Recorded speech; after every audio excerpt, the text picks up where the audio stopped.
So ayun, what's up mga Kasana All TV, isang napakagandang good news para sa kapwa ko mga Pilipino na nangangarap na makapunta dito sa New Zealand. So kung ano yung good news na yon, panoorin mo ang video na ito, huwag kang mag-skip dahil isi-share ko kung ano yung napakagandang good news na yon dito mismo ngayon sa New Zealand. So anyway, kung bago ka pa lang sa channel ko, hindi naman siguro kalabisan kung hilingin ko rin sa iyo na i-like mo yung channel ko, i-hit mo yung subscribe button at i-hit mo yung notification bells para lagi kang updated sa mga bagong videos na ilalabas ko. So anyway, Kasana All TV, ang channel ko nga pala ay nag-upload ako ng mga videos kung saan nag-share ako ng mga job vacancies, mga job opportunities, kung anong merong mga opportunity dito sa New Zealand. At the same time, nag-share ako ng mga agencies, legit at POEA registered na agencies dyan sa Pilipinas na pwede nyong applyan papunta dito sa New Zealand. At the same time, mga agencies na New Zealand based at mga online site dito mismo sa New Zealand na pwede nyong applyan online at maghanap ng employer na willing mag-sponsor sa inyo ng inyong mga work visa.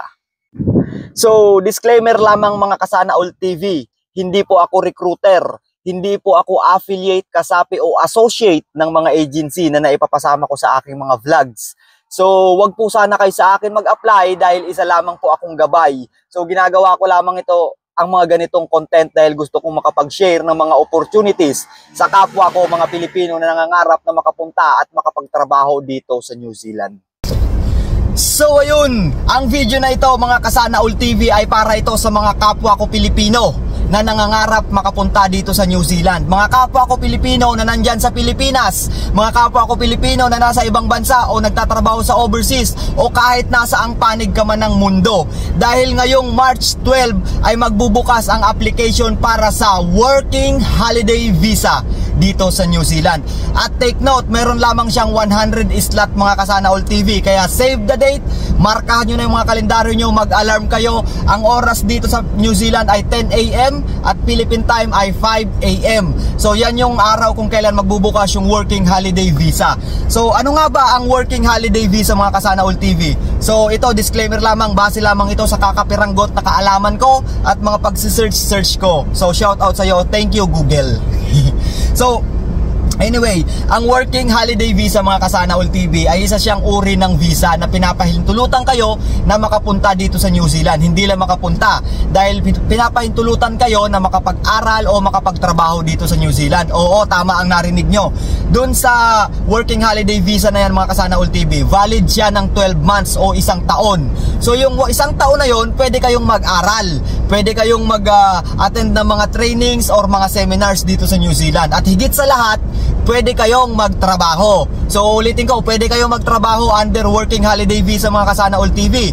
Pwede kayong magtrabaho sa loob ng isang taon. Pwede kayong mag-stay sa employer ng 3 to 4 months. At pwede kayong maghanap ng employer hanggang 3 to 4 employers sa loob ng isang taon. At ang pinakamaganda sa lahat mga Kasana All TV, pwede nyo maging stepping stone ang Working Holiday Visa na ito. Dahil shout out sa napanood kong vlogger na ginawa niyang stepping stone yung Working Holiday Visa niya dati. Kaya ngayon, isa na siyang residence dito sa New Zealand. So nakapaghanap siya ng employer na willing o nag-sponsor sa kanya ng work visa. At ngayon, shout out sa iyo, residence ka na, congratulations, mabuhay. So uulitin ko mga Kasana All TV, exclusive lamang ito sa mga Pilipino, itong Working Holiday Visa na ito. At magbubukas yung application date niya sa March 12, 2024. Kaya markahan nyo na yung kalendaryo nyo.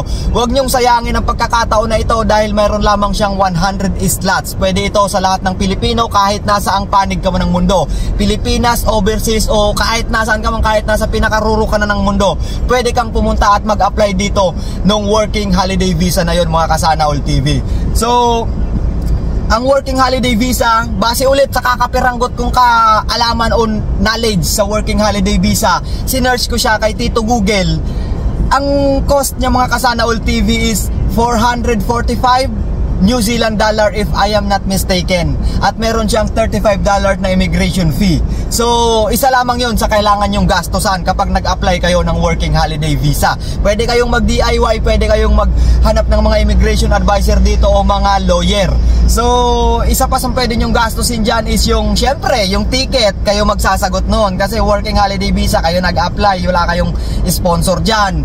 At syempre medical. So dapat i-prepare nyo na yung mga bulsa nyo kung willing kayo na makapag-apply ng working holiday visa, willing kayo makapunta at makapagtrabaho dito sa New Zealand, mag-tourist o mag-aral. Dahil ang working holiday visa isang napakagandang opportunity para sa ating mga Pilipino, mga Kasana All TV. Malay nyo, makakuha kayo ng employer na gustong isponsoran kayo ng work visa. Eh di napakaganda, napakasaya at napakasarap.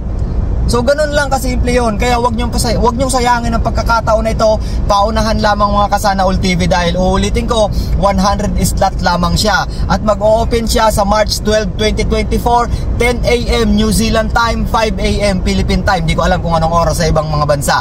So, ngayon, sana pala rin kayo, sana mag-grant kayo at shout. Alam ko meron yan kasi imposible namang wala dahil marami nang nakasubok niyan at ngayon mga successful na sila dito sa New Zealand.